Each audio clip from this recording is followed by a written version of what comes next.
you struggle with imposter syndrome? Do you sometimes feel like you don't know enough, haven't done enough, or haven't earned the right to have an opinion or a position on an issue or a topic? Do you think that if you stepped up and took the initiative, someone else might challenge you? Is that about them, or is that about you? Hi, I'm Caroline, and I'm a leadership coach who works with ICT business owners and senior tech executives to help them become exceptional leaders in their organisations and a force for good in the world. Now, what I want you to get about imposter syndrome is that it's not about what's going on outside you. Imposter syndrome is inside. It's an inside game, and we do it to ourselves. Imposter syndrome is when we question ourselves, doubt ourselves.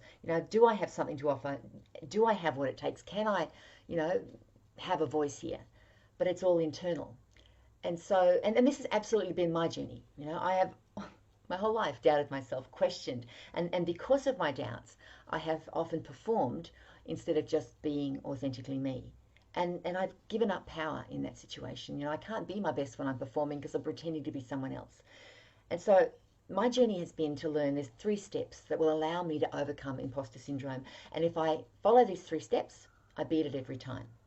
So what are they? The first one is step up, be visible, take the opportunity, take the initiative. If someone says, for me it was, stepping up and speaking at a conference when I was terrified by the idea of doing that, but I took the opportunity. And I had an old trainer who used to say yes and then work out how. And so that's the invitation I offer you. Say yes and then work out what's involved. Get advice, do your research, whatever it is, and set yourself up for success. Step 2 is do your preparation, do your research, or draw on your own experiences. And you can do this in the moment, or you can do this for a major initiative. In the moment, it's just like, if I'm going to have an opinion, I need to be able to validate it or base it on something. What have I read? What have I seen? What have I heard? What experience have I personally got that I can share here that will say, I believe this because, and I've got some data to back it up.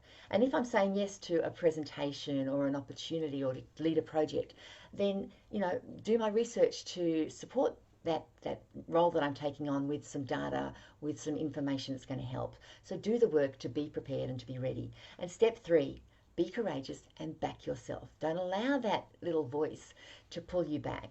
I have a little poster on my wall that says, I can hear you and I know what you're saying, but I'm not playing that game anymore. And I'm not interested in what you have to say. So thank you and no thanks. And so really be willing to step out of that safe space, to take yourself on, to be courageous, and to move into the opportunity. I mean, after all, what's the worst that could happen? You could fail. Well, here's the good news. As humans, we're wired to learn from our failures. We learn more from our mistakes than we do from our successes. So sure, maybe you fall on your face and you learn something valuable that will serve you going forward. If this has been useful, please comment below. I'd love to hear, where you've really silenced your own imposter and really stepped out of your comfort zone to be more. Because it's only when we do that that we discover what's possible for us. Thanks for watching. I'll see you soon.